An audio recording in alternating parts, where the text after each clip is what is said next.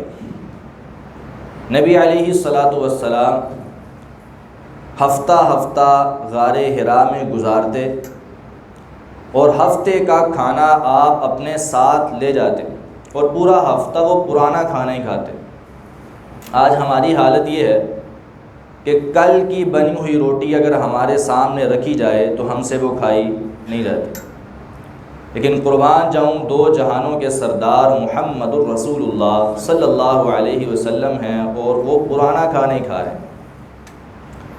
آپ علیہ الصلاۃ والسلام پورا ہفتہ وہاں پہ گزارا کرتے اور اللہ کی عبادت کیا کرتے تھے۔ ایک مرتبہ ایسا ہوا کہ اچانک وہاں پہ ایک شخص آ گیا جو کہ بظاہر تو انسان تھا لیکن حقیقت میں انسان نہیں تھا۔ جب انسان اکیلا بیٹھا ہو تو وہاں پہ اگر کسی شخص کے آنے کی توقع نہ ہو تو وہ آ جائے تو انسان گھبرا جاتا، پریشان ہو جاتا۔ آگے اس نے اچانک سامنے آیا اور اس نے کہا اقرا، پڑھیے۔ آپ علیہ الصلاۃ والسلام نے آگے سے کہا ما انا بقاری، میں پڑھا لکھا نہیں ہوں، مجھے پڑھنا نہیں آتا، دنیا میں کوئی انسان میرا استاد نہیں ہے۔ جب اس نے نبی علیہ السلام نے جب یہ کہا تو آپ علیہ السلام فرماتے ہیں اس نے اپنے دونوں بازوؤں کو کھولا اور مجھے اپنے دونوں بازوؤں میں لیا اور زور سے دبایا، دبا کے پھر چھوڑا اور کہتا اقرا، پڑھیے۔ آپ علیہ السلام نے فرمایا میں نے تمہیں کہا ہے ما انا بقاری، میں پڑھا لکھا نہیں ہوں، مجھے پڑھنا نہیں آتا۔ آپ فرماتے ہیں اس نے دوبارہ اپنے بازوؤں کو کھولا اور مجھے پھر دبایا، حتی بلغ منی الجود، آپ فرماتے ہیں اتنی زور سے دبایا کہ اس کی درد، میری پسلیوں میں درد محسوس ہوئی، اتنا زور سے دبایا اور پھر چھوڑ کے کہنے لگا اقرا، پڑھیے۔ اقرا بسم ربک الذی خلق، خلق الانسان من علق، اقرا وربک الاکرم الذی علم بالقلم، علم الانسان ما لم یعلم۔ اس رب کے نام سے پڑھیں جس نے آپ کو پیدا کیا۔ اگر آپ اس رب کے نام سے پڑھیں گے تو آپ کو پڑھنا بھی آ جائے گا، لکھنا بھی آ جائے گا۔ پہلے وہ کہہ رہے تھے اقرا اقرا، پڑھیے پڑھیے، لیکن ساتھ میں بسم ربی کا نہیں بولا، لیکن جب رب کے نام کے ساتھ پڑھو گے تو تمہیں پڑھنا بھی آ جائے گا، لکھنا بھی آ جائے گا۔ جب یہ بات کہی تو آپ علیہ السلام نے سارا ہی پڑھ دیا، اللہ کے نام کے ساتھ سارا ہی پڑھ دیا، وہ پڑھا کے غائب ہو گئے۔ یہ تھا پہلی وحی کا آغاز، اور وہ تھے جبرائیل علیہ الصلاۃ والسلام۔ نبی علیہ السلام نکلے غار حرا سے ڈرے ہوئے، گھبرائے ہوئے۔ آپ فوری جلدی اپنے گھر پہنچے۔ سیدہ خدیجہ رضی اللہ تعالی عنہا سے کہا زملونی زملونی، مجھے کھیس دے دو، کمبل دے دو۔ آپ علیہ الصلاۃ والسلام لیٹ گئے۔ جب انسان گھبرایا ہوا ہو تو اگر تھوڑی دیر آرام کر لے تو اس کو کچھ افاقہ ہو جاتا ہے، اس کی گھبراہٹ دور ہو جاتی۔ نبی علیہ السلام نے کچھ دیر آرام کیا، پھر بعد میں بیدار ہوئے اور کہا یا خدیجہ واللہ لقد خشیت علی نفسی، اللہ کی قسم مجھے اپنے آپ پر ڈر لگ رہا ہے کہیں مجھے کچھ ہو ہی نہ جائے۔ تو سیدہ خدیجہ رضی اللہ تعالی عنہا نے آگے سے کیا کہا؟ یہ نہیں کہا کہ میں تو آپ کو پہلے ہی کہتی تھی آپ اتنی دور نہ جایا کریں، یہ گھر میں رہ کے عبادت کریں، بیت اللہ آپ کے سامنے ہے، یہاں پہ عبادت کریں۔ نبی علیہ السلام کے حوصلے کو توڑا نہیں، بلکہ کیا کہا؟ کلا واللہ لا یخزیک اللہ ابدا، اے محمد کریم صلی اللہ علیہ وسلم اللہ کی قسم کھا کر کہتی ہوں اللہ آپ کو کبھی بھی ضائع نہیں کرے گا، کبھی بھی آپ کو ضائع نہیں کرے گا۔ آپ کیوں پریشان ہو رہے ہیں؟ کبھی آپ کو اللہ ضائع نہیں کرے گا۔ کیوں نہیں کرے گا؟ انک لتصل الرحم وتحمل الکل وتکسب المعدوم وتقری الضیف وتعین علی نوائب الحق۔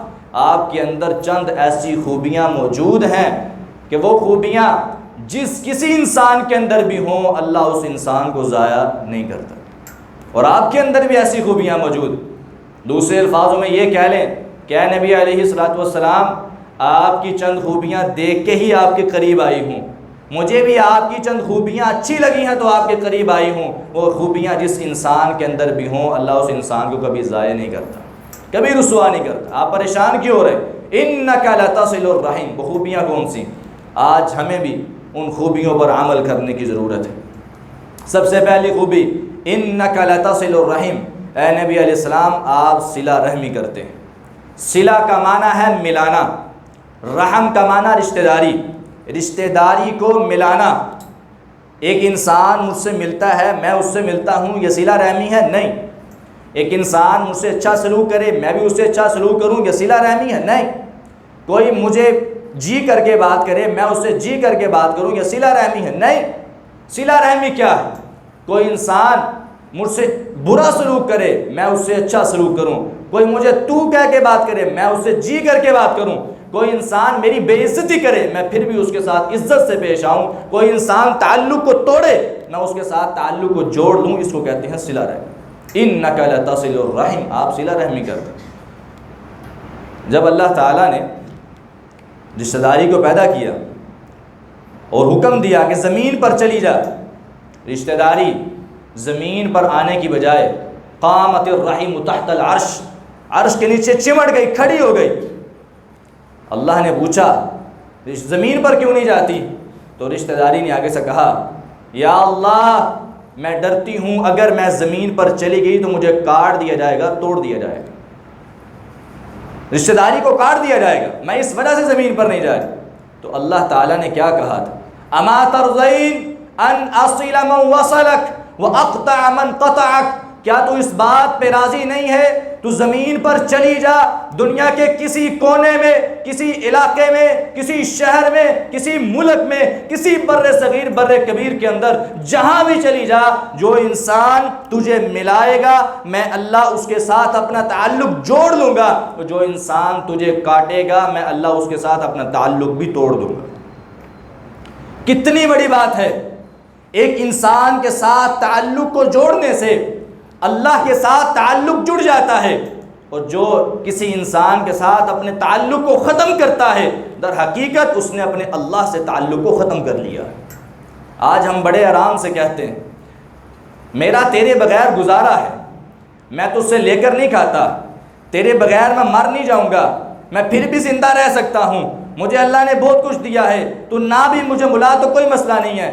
یہ ساری باتیں درست ہیں، کوئی کسی سے لے کر نہیں کھاتا، کوئی کسی کے بغیر مر نہیں جاتا، لیکن یہ بات یاد رکھو آج تو اپنے بھائی کو چھوڑ رہا ہے، اپنے چچا کو چھوڑ رہا ہے، اپنے تایا کے ساتھ تعلق کو توڑ رہا ہے، اپنے رشتہ دار کو توڑ رہا ہے، اپنے جناب محلے داروں سے تعلق کو توڑ رہا ہے، در حقیقت تو اپنے اللہ سے تعلق کو توڑ رہا ہے۔ آج کہتے ہیں لو جی قاری صاحب میری غلطی نہیں تھی، میں بالکل ٹھیک ہوں، ساری غلطی اس کی ہے، اگر غلطی اس کی ہے تو میں معافی کیوں مانگوں، میں اس کے ساتھ سلوک کیوں کروں؟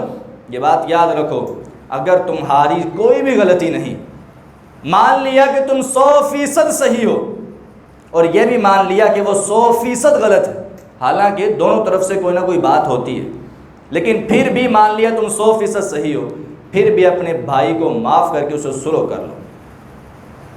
کیوں سلو کرنی؟ آپ مجھے ایمانداری سے بتائیں، علاقے کا کوئی اگر معتبر آدمی ہو، معتبر ترین آدمی جو سب کے نزدیک معتبر ہے، وہ اگر کسی کو کہے کہ یہ جو دو بھائی آپس میں ناراض ہیں یہ اگر ابھی سلو کر لیں تو میں یہ 1 کروڑ کی کوٹھی اس کو تحفے میں دے دوں گا، اور وہ دے بھی دے، اور وہ کہے یہ چابی میرے ہاتھ میں ہے، ابھی سلو کرو، یہ کوٹھی تمہاری ہو جائے گی، تم آپس میں راضی ہو جاؤ، کیا ہم سلو کرنے کے لیے تیار نہیں ہوں گے؟ کون ہے جو سلو نہیں کرے گا؟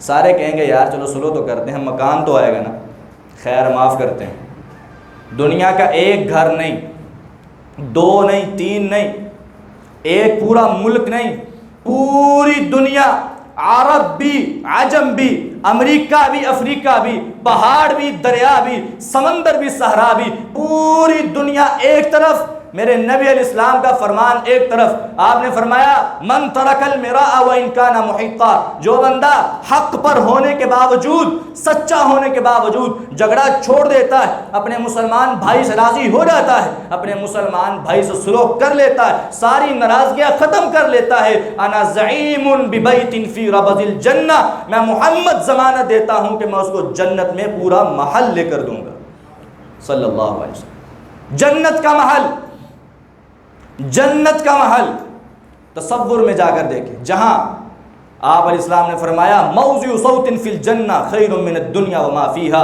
آپ نے فرمایا تھا کہ پوری دنیا اور دنیا میں جو کچھ ہے، روپیہ، پیسہ، یورو، ڈالر، ہیرے جواہرات، سونا، چاندی، موتی لال، ساری دنیا کی کرنسی اکٹھی کر کے تم پھر بھی جنت کا ایک گز کا ٹکڑا نہیں خرید سکتے۔ اگر جنت میں وہاں پہ محل چاہتے ہو اور پورا مال چاہتے ہو، آپ نے فرمایا اپنے مسلمان بھائی سے راضی ہو جاؤ، سلو کر لو، ایک مسلمان بھائی کو معاف کر دو، اللہ تعالیٰ تمہیں جنت کا محل عطا کر دے۔ جنت میں محل، دنیا میں اگر محل مل بھی جائے، ادھر آنکھ بند ہوئی لڑائی شروع ہو گئی، جھگڑے شروع ہو جائے، ایک کہتا ہے میرا، دوسرا کہتا ہے میرا، تیسرا کہتا ہے میرا۔ دنیا کا محل کتنی دیر کے لیے، لیکن جنت کا محل خالدین فیہا ابدا، انسان اس میں ہمیشہ ہمیشہ رہے گا، کوئی بھی انسان اس کو نکال نہیں سکتا۔ جنت کا محل تو ہمیشہ کے لیے، اور گارنٹی کس کی ہے؟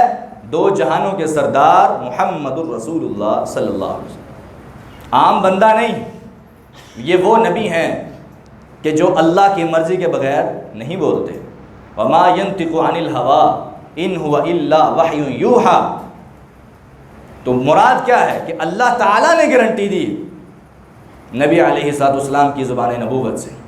اللہ کے نبی علیہ السلام نے کتنی کو لا تعلقی کی، مکے والوں نے کون سا ایسا ظلم ہے جو آپ پر نہیں کیا؟ ہر قسم کا ظلم آپ پر کیا، مکے والوں نے مکے سے نکالا، نبی علیہ السلام پر بہت سارے ظلم کیے۔ ایک وقت آیا کہ مکے والوں پر قحط سالی آ گئی، اتنی سخت قحط سالی آئی کہ بھوک سے ان کے بچے مرنا شروع ہو گئے، بچے بلک رہے۔ انہوں نے کہا کہ اب کیا کیا جائے؟ ان کا ایک ہی حل ہے کہ قاصد کو بھیجو مدینے والے کے پاس، جا کے اس سے کہو کہ عرش والے سے دعا کر دے، اگر وہ دعا کرے گا تو بارش نازل ہو جائے گی۔ مشرکین تھے لیکن عقیدہ ٹھیک تھا اس حوالے سے کہ اگر نبی علیہ السلام دعا کریں گے تو ہو جائے گی، یہ پتہ ان کو بھی تھا۔ قاصد نکلا مکے سے، مدینے میں پہنچا، آپ علیہ السلام نے جب دیکھا تو آپ علیہ السلام کی آنکھوں میں آنسو آئے اور سارے ظلم یاد آ گئے۔ بلال کو مکے کی گلیوں میں لٹایا جاتا تھا اور تپتے ہوئے کوئلوں میں لٹایا جاتا تھا۔ نبی علیہ السلام نے اپنے صحابہ سے کہا، اے میرے صحابہ، مجھے ہر ظلم یاد آ گیا ہے۔ میری سمیہ کے انہوں نے 2 ٹکڑے کر دیے تھے، خباب خبیب کو انہوں نے ان کو سولی دے کے جو مار دیا، شہید کر دیا، ان کے سارے ظلم مجھے یاد آ گئے ہیں۔ انہوں نے مجھ پر بڑے ظلم کیے، مجھ پر انہوں نے جناب گندے کوڑا پھینکا اور گندی اجریاں رکھی انہوں نے میرے اوپر، سارے ظلم مجھے یاد آ گئے ہیں، بتائے اب میں کیا کروں؟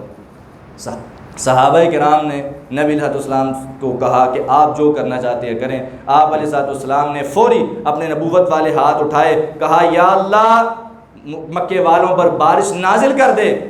ابھی وہ قاصد مکے واپس نہیں پہنچا تھا کہ آسمان سے ابر رحمت برس چکے تھے۔ نبی علیہ السلام نے یہ نہیں کہا اب آئے ہو میرے پاس، اب میں تمہارا علاج کرتا ہوں، اب کس منہ سے میرے پاس آئے ہو، کس منہ سے آئے ہو؟ مجھ پر اتنے ظلم کیے ہیں، اب میں تم سے بدلہ لے کر رہوں گا، تمہیں میں بتاؤں گا کہ تم میرے پاس کچھ نہیں بات کہی، کوئی بات نہیں کہی، بلکہ فوری اللہ تعالیٰ کے سامنے دعا کی اور اللہ تعالیٰ نے بارش کو نازل کر دی۔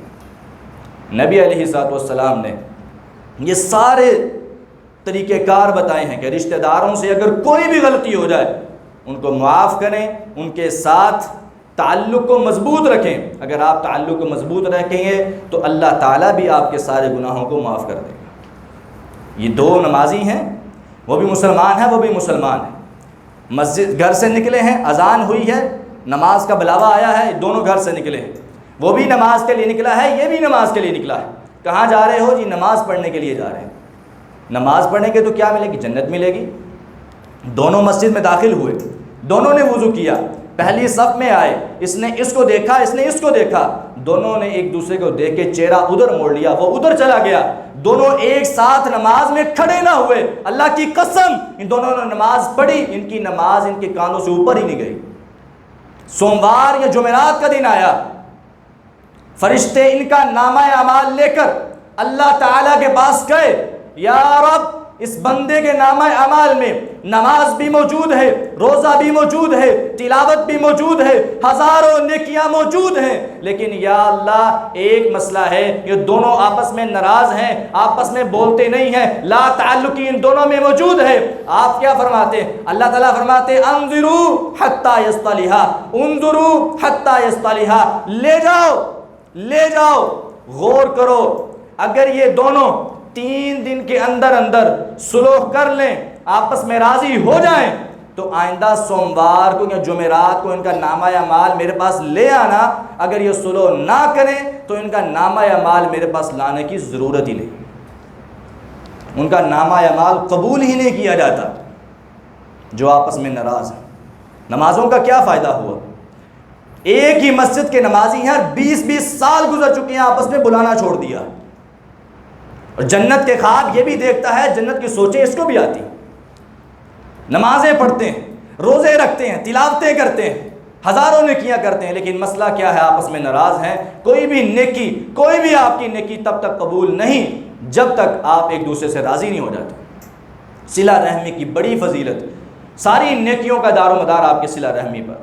صلہ رحمی کریں، رشتہ داری کو ملائیں، جنت کے خواب دیکھتے ہیں۔ نبی علیہ السلام نے کہا تھا لا يدخل الجنت قاطع، جنت میں وہ بندہ داخل نہیں ہوگا جو رشتہ داری کو توڑنے والا ہے، جو آپس میں رشتہ داریوں کو توڑنے والا بندہ وہ جنت میں داخل نہیں ہوگا۔ صحیح بخاری کی روایت۔ آج ہمیں اس چیز کی ضرورت ہے۔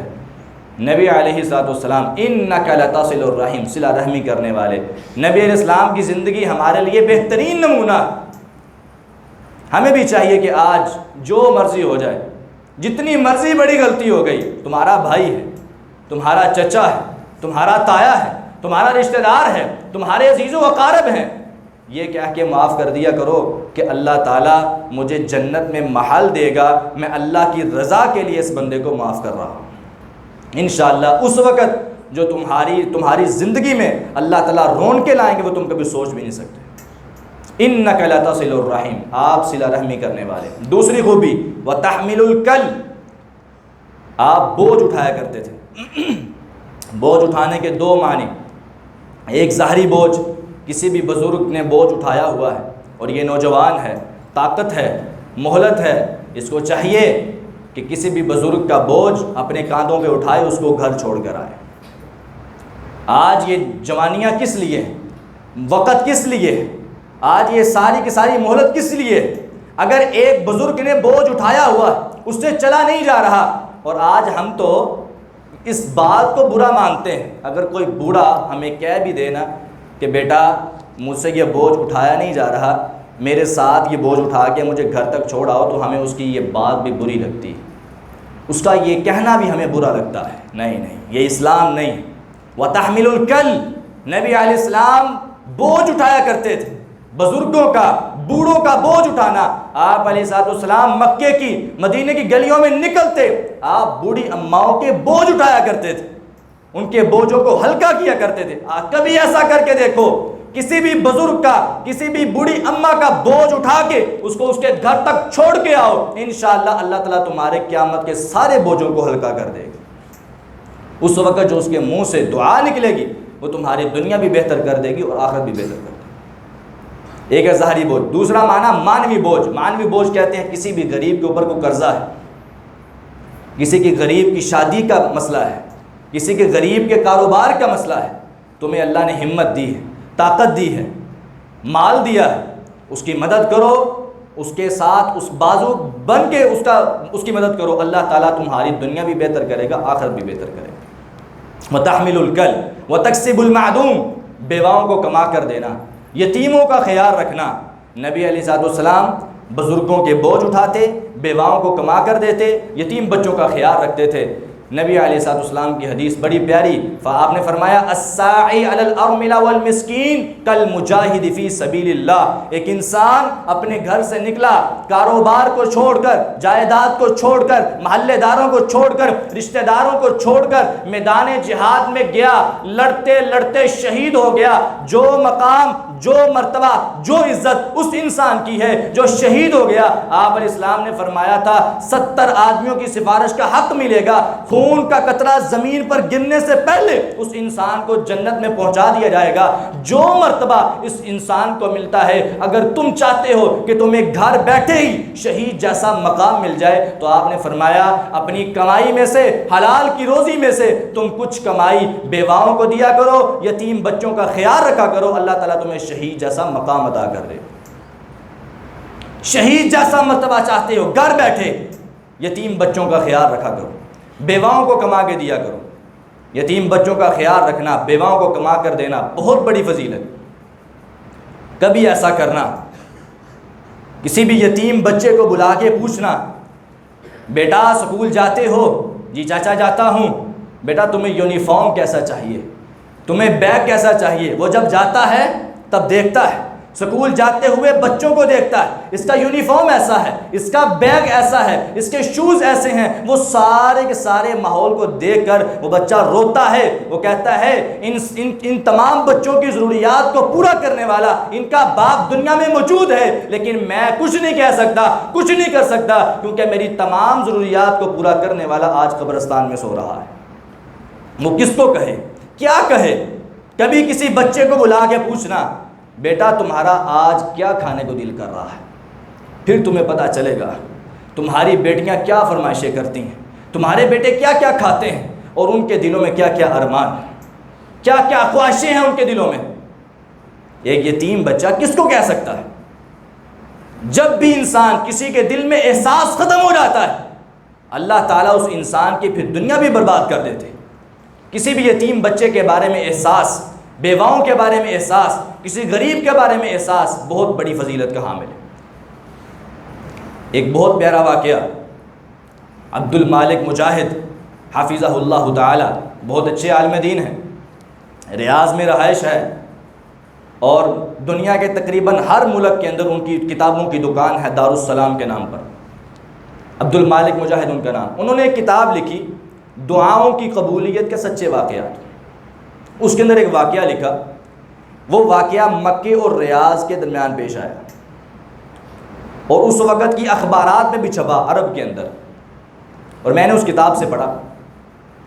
وہ واقعہ بڑا اچھا ہے۔ نبی ایک تاجر کو، مکے کے تاجر کو خواب آیا، خواب کے اندر اس کو کہا جا رہا ہے، آسمان سے آواز آ رہی ہے کہ یہ فلاں بندہ ہے، یہ اس کا نام ہے، یہ اس کا فون نمبر ہے، اس بندے کو کال کرو، اس کو عمرہ کرواؤ۔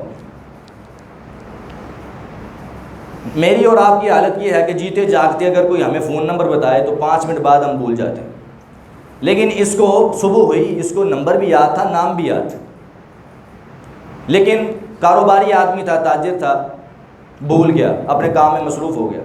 چند دن گزرے، دوبارہ خواب آیا، تمہیں کہا اس کو عمرہ کرواؤ۔ تو یہ صبح ہوئی، قاری صاحب کے پاس گیا، جا کے کہنے لگا، قاری صاحب یہ مجھے خواب آیا۔ قاری صاحب نے کہا تمہارے پاس طاقت ہے، کروا سکتے ہو؟ جی جی الحمدللہ طاقت ہے، اللہ کا شکر ہے، اللہ نے سب کچھ دیا ہے، کروا سکتا ہوں۔ تو پھر کروا دو۔ کہتا ٹھیک ہے۔ واپس آیا، پھر کام میں مصروف ہو گیا۔ چند دن گزرے، دوبارہ خواب آیا، وہ تمہیں کہا ہے اس کو عمرہ کرواؤ، عمرہ کیوں نہیں کرواتے؟ جب 3 مرتبہ خواب آیا نا تو اس کے دل میں بات ہے کہ کوئی بات ہے، یہ ایویں نہیں خواب آ رہا۔ صبح ہوئی، اس نے فون کیا، یہ آپ کا نمبر ہے؟ جی میرا نمبر ہے۔ یہ آپ کا نام یہ ہے؟ جی یہ ہے، میں آپ کو عمرہ کروانا چاہتا ہوں۔ کہنے لگا آپ بھول گئے ہیں، آپ نے کسی اور کو کال کرنی ہوگی، آپ کا تو میرا کوئی تعلق ہی نہیں ہے، آپ نہ مجھے جانتے ہیں نہ میں آپ کو جانتا ہوں، آپ کیسے کہہ سکتے ہیں؟ کہتے نہیں تمہارا نام یہی ہے؟ جی نام یہی ہے۔ نمبر بھی تمہارا ہے؟ جی میرا ہے، میں تمہیں عمرہ کروانا چاہتا ہوں۔ زیادہ اصرار کے بعد کہنے لگا اگر آپ کروانا ہی چاہتے ہیں تو میری ایک شرط ہے کہ آپ میرے گھر سے آ کے ریاض سے مجھے لے جائیں، مکی اور ریاض کا بڑا فاصلہ ہے، آپ یہاں پہ آ کے مجھے لے جائیں، پھر یہاں پہ دوبارہ چھوڑ جائیں تو ٹھیک ہے، اگر آپ وعدہ کرتے ہیں کہ مجھے گھر میں چھوڑ کے جائیں گے تو ٹھیک ہے آپ کروا دیں، میں نے تو آپ کو کہا ہی نہیں۔ کہتے ٹھیک ہے تم تیار ہو، میں آ رہا ہوں۔ اس نے گاڑی پکڑی، ادھر گیا، جگہ طے ہو گئی تھی، وہ وہاں پہ پہنچا تو اس نے جب اس کو دیکھا نا تو کہنے لگا اس کو عمرہ کروانا۔ حیران ہو گیا، اپنے آپ سے پوچھنے لگا یہ ہے جو عمرہ کرے گا؟ اس نے سوچا ہوگا لمبی داڑھی ہوگی، سفید رنگ ہوگا، ماتھے پہ محراب ہوگا، نمازی ہوگا، دعائیں کرتا ہوگا، تو پھر خواب ہے، ایسی کوئی بات نہیں تھی۔ عام سا انسان تھا اور کبھی کبھار نمازوں میں بھی سستی کر جاتا. اس نے کہا تمہیں عمرہ کروں؟ کہتا جی میں. کہتا ٹھیک ہے بیٹھ. اس کو لے کے گیا. جب ادھر پہنچا تو ایک بندہ مومن جس کی حسرتیں ہوں، جب اس کی پہلی نظر بیت اللہ پہ پڑتی ہے تو اللہ کی قسم بے اختیار آنکھوں سے آنسو آتے ہیں. یا رب، یہ میرے جیسا انسان ایسی جگہ پہ کھڑا ہے جہاں پہ ہمیشہ تیری رحمت برستی ہے. انسان کی آنکھوں سے بے اختیار آنسو آتے ہیں. دعا کریں اللہ تعالی ہم سب کو حج اور عمرے کی بار بار سعادت نصیب فرمائے، اور جو حج کر کے آئے ہیں اللہ تعالیٰ ان کا حج اپنی بارگاہ میں قبول و منظور فرمائے. یہ جب وہاں پہ پہنچا تو اس نے دیکھا کہ اس کی حالت یہاں پہ بھی نہیں بدلی. جس طرح ایک بندہ مومن کی حسرت ہوتی ہے، یہ بالکل ایسے عام سا انسان ایک عام سی جگہ پہ گیا ویسے ہی ہے. اس کی حالت نہیں بدلی. یہ بندہ جو لے کے جانے والا تھا بڑا پریشان ہوا کہ اس کی حالت یہاں بھی نہیں بدلی، یہ کیسا انسان. کہنے لگا جیسے میں نے طواف کیا اس نے بھی طواف کیا، جیسے میں نے مطلب چکر لگائے اس نے بھی لگائے، میرے پیچھے پیچھے جو کر رہا تھا یہ بس، خود اس کی کوئی حسرت نہیں تھی. کہتے میں صفا مروہ کی سعی کے لیے کیا، یہ بھی میرے ساتھ چلا گیا. کہتے میں دل میں نا بڑا پریشان سا ہوا کہ میں نے نا وقت ہی ضائع کیا ہے، بڑا پریشان سا ہوا. کہتا الغرض عمرہ مکمل ہوا، بعد میں کھانا کھایا. کہتا چلیں. جب گاڑی میں بیٹھنے لگے نا تو کہنے لگا اگر تم مجھے تھوڑی سی مہلت دے تو میں 2 رکعت نفل نماز نہ پڑھ لوں. کہتا اس سے بڑی بات کیا ہو سکتی ہے، میں تو سوچ رہا تھا تیرے دل میں کوئی حسرت ہی نہیں ہے، کوئی خوشی نہیں ہے، تو آیا کہاں پہ ہے اور تیری حسرت ہی کچھ نہیں ہے. ٹھیک ہے جا کے پڑھ. کہتا اندر جا کے پڑھ لوں. کہتا پڑھ. اصل میں گناہ کر کر کے اس کے دل پہ زنگ چڑھ چکا تھا، اس کا دل زنگ آلود ہو چکا تھا. نبی علیہ الصلوۃ والسلام نے فرمایا تھا عمرہ انسان کی زندگی کے پچھلے سارے گناہوں کو معاف کر دیتا. جب یہ عمرہ کر رہا تھا تو اس کے دل سے زنگ اتر رہا تھا. جب عمرہ مکمل ہو گیا، گناہوں سے پاک صاف ہو گیا، اب جو ایمان کی چنگاری اندر جو تھی وہ جل کے کہتی ہے اتنی دور سے آیا ہے تو آ کے اپنے بیت اللہ کے سامنے 2 رکعت نفل نماز ہی پڑھ لے. اس کے دل میں خیال آیا، اندر جا کے نفل نماز شروع کی. جب گناہوں سے بندہ پاک ہو، ایمان اس کا بڑا ہو، تو انسان جب اللہ تعالیٰ کے سامنے کھڑا ہوتا ہے تو اتنی لذت آتی ہے کہ جس کا کوئی سوال ہی پیدا نہیں ہوتا. اتنی اللہ تعالیٰ کے سامنے کھڑا ہوا، بیت اللہ کے بالکل سامنے، قیام کیا تو بہت لمبا قیام کیا، اس کے بعد رکوع کیا وہ بھی اس سے لمبا ہوا، رکوع کے بعد سجدہ کیا. جب اللہ تعالیٰ کے ساتھ راز و نیاز کی باتیں ہوئیں، سبحان ربی الاعلیٰ، سبحان ربی الاعلیٰ کی صدا لگی، سبحانک اللہم ربنا وبحمدک اللہم اغفر لی کی دعائیں کی. تو جب زیادہ دیر گزری تو اس بندے کو پریشانی ہوئی، یہ آگے بڑھا، اس نے اس کو اٹھانا چاہا، اس کی روح پرواز کر گئی تھی، سجدے میں فوت ہو گیا. اب اس کے تجسس اور بڑھ گیا، یہ کیا، یہ کون سا بندہ ہے. 3 دن مسلسل لگاتار خواب آیا، اس کے بعد میرے رب نے اس کو کہاں سے اٹھایا، اپنے گھر میں بلایا، عمرہ کروایا، عمرے کے بعد اس کو سارے کے سارے گناہوں سے پاک صاف کر کے نماز کی سجدے کی حالت میں اپنے پاس بلا لیا. یہ کیسا انسان ہے، اس کی کون سی ایسی نیکی ہے جو اللہ کو سب سے زیادہ محبوب. کہتا میں پتہ کر کے رہوں گا. بہرحال وہاں کا اصول ہے جو بندہ وہاں پہ فوت ہوتا ہے اس کو وہی کفن دیتے ہیں، وہی دفن کرتے ہیں، غسل وغیرہ ہر چیز کا انتظام وہی کرتے ہیں. تو انہوں نے نا سارا انتظام کر کے جنازہ وہاں پہ پڑھا گیا. لاکھوں لوگوں نے جنازہ پڑھا.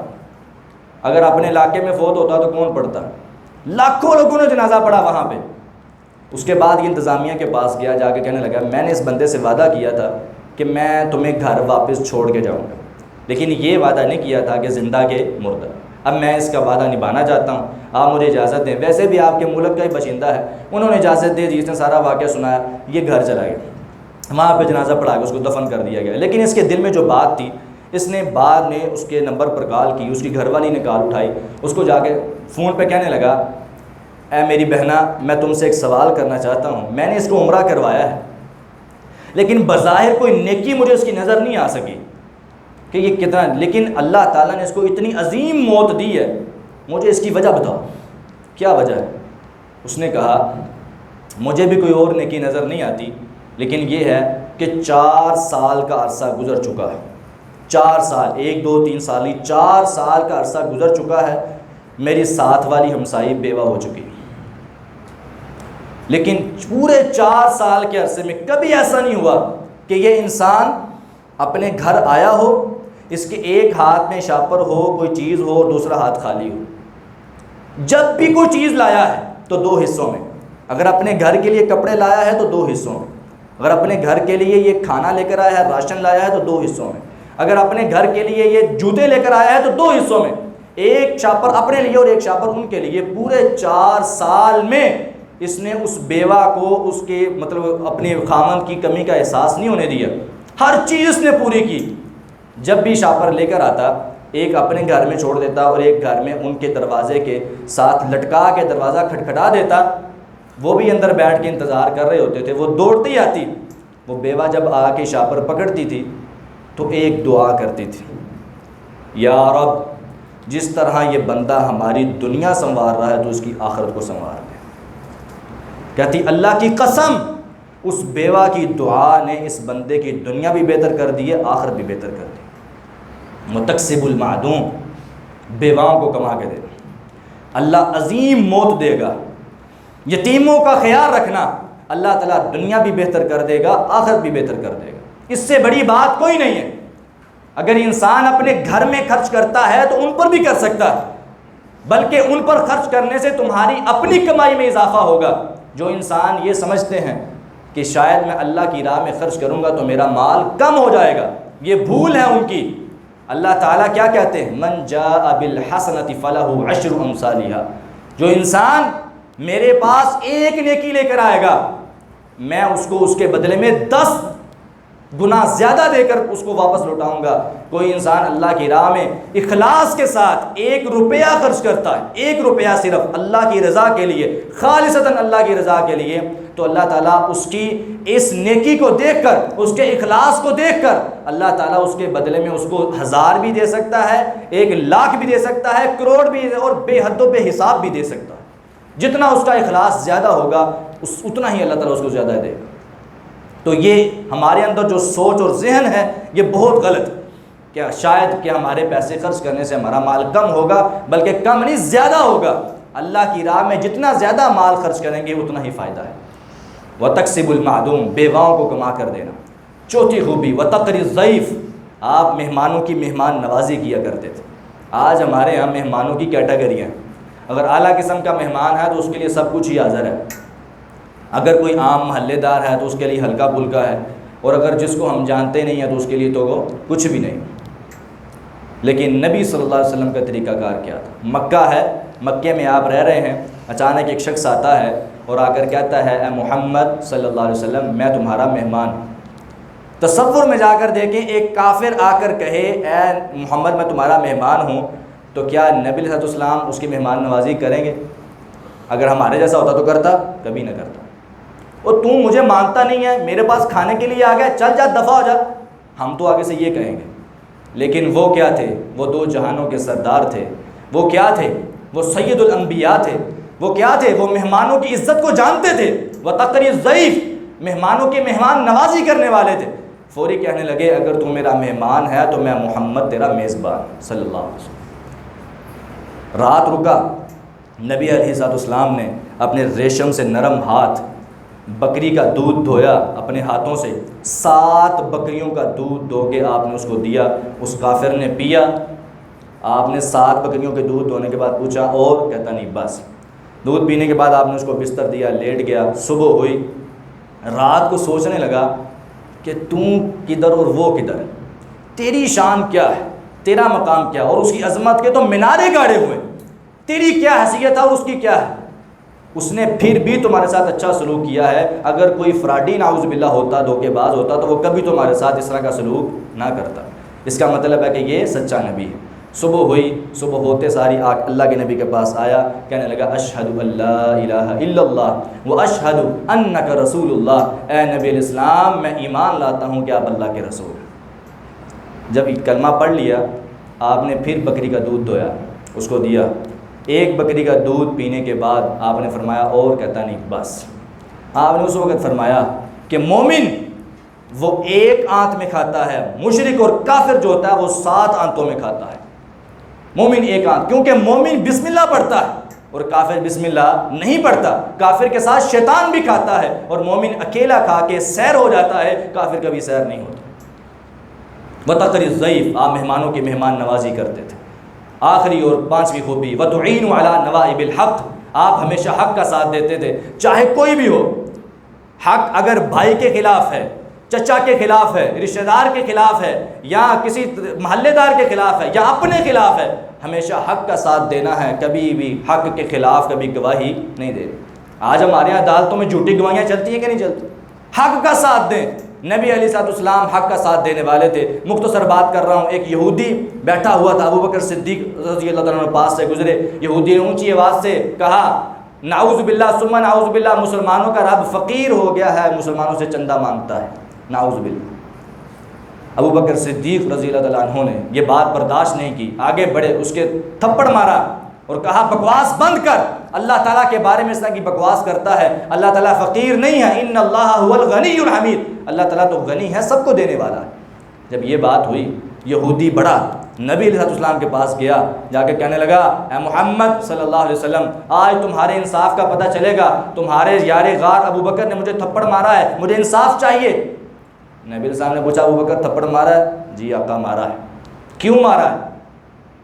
اللہ کے نبی علیہ السلام یہ اللہ تعالیٰ کے بارے میں گستاخی کر رہا تھا، اس نے نازیبا الفاظ استعمال کیے، میں نے اس وجہ سے مارا۔ وہ کہنے لگا نہیں میں نے تو یہ کہا ہی نہیں، یہ تو جھوٹ بول رہا ہے۔ نبی علیہ السلام نے فرمایا ابو بکر گواہی دو، جو دعویٰ کرتا ہے وہ گواہی بھی دے، دلیل لے کر آؤ۔ تو نبی علیہ السلام کو ابو بکر کہنے لگے اے اللہ کے نبی، وہاں پہ یا میں تھا یا یہ یہودی تھا، میرا گواہی دینے والا کوئی نہیں ہے سوائے اللہ کے۔ تو نبی علیہ السلام نے فرمایا ابو بکر اگر گواہی نہیں ہے تو تھپڑ کھانے کے لیے تیار ہو جائے۔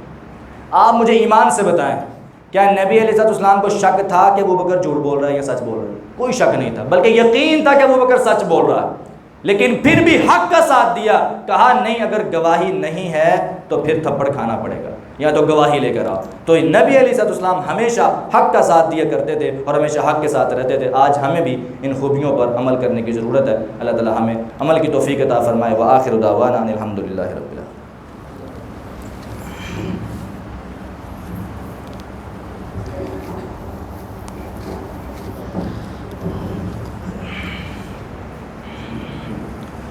ان الحمد لله نحمده ونستعينه ونستغفره ونعوذ بالله من شرور انفسنا ومن سيئات اعمالنا، من يهده الله فلا مضل له ومن يضلله فلا هادي له، واشهد ان لا اله الا الله وحده لا شريك له، واشهد ان محمدا عبده ورسوله، اما بعد فان خير الحديث كتاب الله، وخير الهدي هدي محمد صلى الله عليه وسلم، وشر الامور محدثاتها، وكل محدثة بدعة، وكل بدعة ضلالة، وكل ضلالة في النار۔ آج کے خطبہ جمعہ میں نبی صلی اللہ علیہ وسلم کی چند خوبیاں بیان کی گئی ہیں کہ وہ خوبیاں اتنی عظیم ہیں کہ جو نبی صلی اللہ علیہ وسلم کو نبوت ملنے سے پہلے بھی آپ کے اندر موجود تھی، اور بعد میں تو اور زیادہ بڑھ گئیں۔ تو آج ہمیں بھی ان خوبیوں پر عمل کرنے کی ضرورت ہے۔ ان میں سے سب سے پہلی کیا ہے؟ صلہ رحمی کرنا۔ صلہ رحمی کرنے والا انسان اللہ تعالیٰ اس پر اپنی رحمتوں برکتوں کے دروازے کھول دیتا ہے۔ نبی علیہ السلام کی حدیث ہے جو انسان صلہ رحمی کرتا ہے اللہ تعالیٰ اس کی عمر کو لمبا کر دیتا ہے، صحت و عافیت کے ساتھ اس کی عمر لمبی ہو جاتی۔ تو اس لیے ہمیں بھی چاہیے کہ صلہ رحمی کرتے رہیں اور آپس میں ایک دوسرے کے ساتھ محبت کے ساتھ رہیں۔ سب سے پہلی خوبی صلہ رحمی کرنا، دوسری کسی کا بوجھ اٹھانا، کسی کے بوجھ کو ہلکا کرنا، تیسری خوبی یہ ہے بیواؤں کو اور یتیموں کو کما کر دینا، یتیموں کا خیال رکھنا، چوتھی خوبی یہ ہے مہمانوں کی مہمان نوازی کرنا، اور پانچویں خوبی یہ ہے کہ کسی بھی صورت میں کوئی بھی بات ہو حق کا ساتھ دینا، حق کے ساتھ رہنا۔ اللہ تعالی ہمیں ان تمام خوبیوں پر عمل کرنے کی توفیق عطا فرمائے، اور اسلام کے جتنے بھی احکامات ہیں ان پر عمل کی توفیق عطا فرمائے۔ اللہ تعالی ہماری حسنات کو قبول فرمائے، سیئات سے درگزر فرمائے۔ اللہ تعالی ہمیں